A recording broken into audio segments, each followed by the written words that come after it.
धर्म का आधार है जन्म मरण का चक्र, कि ये जन्म मरण का चक्र चल रहा है और पता नहीं आदमी कहाँ कहाँ जाता है, कहाँ पैदा होता है, पता नहीं लगता। जब ये जन्म मरण की बात सामने है तो आदमी धर्म की बात सोचता है कि मैं ऐसा काम न करूं जिससे कि अगला जन्म मेरा अच्छा न हो। जिसको ये चिंता नहीं अगले जन्म की, वह तो फिर जो चाहे सो कर सकता है। और एक आस्तिक भी जब काम आसक्ति में ज़्यादा चला जाता है तो उस समय परलोक की बात आंखों से ओझल हो जाती है, सोच ही नहीं पाता कि परलोक भी है, कुछ भी है, पता नहीं लगता उसको। हम इस आसक्ति पर विचार करें।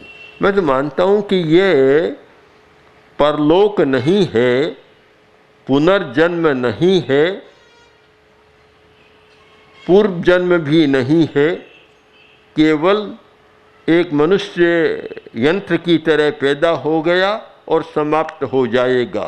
एक तो ये चिंतन है। दूसरा चिंतन कि पूर्व जन्म भी है और भावी जन्म भी है, आत्मा है, आत्मा शाश्वत है, एक ये चिंतन। दोनों चिंतनों के पीछे दो कारण मुख्य लगते हैं। एक कारण तो यह है कि प्रत्यक्ष ज्ञान का अभाव। जिन व्यक्तियों के पास केवल इंद्रिय चेतना का ज्ञान है, प्रत्यक्ष ज्ञान नहीं है, उनके मन में यह परजन्म नहीं है, आत्मा नहीं है, यह भाव आना स्वाभाविक है, हो सकता है।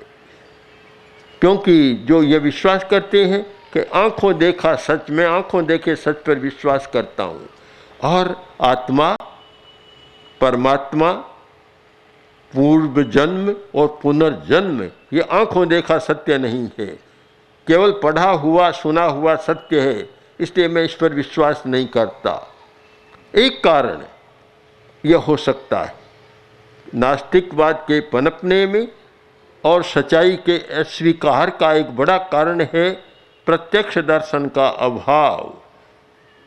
जिन लोगों ने प्रत्यक्ष दर्शन प्राप्त किया उनके मन में कोई संदेह नहीं होता, संदेह समाप्त हो जाता है। इंद्रभूति गणधर जो भगवान महावीर के ज्येष्ठ गणधर थे, इस संदेह में थे कि आत्मा है या नहीं। बड़े बड़े विद्वान भी संदेह में चले जाते हैं, कारण कि ये प्रत्यक्ष नहीं है।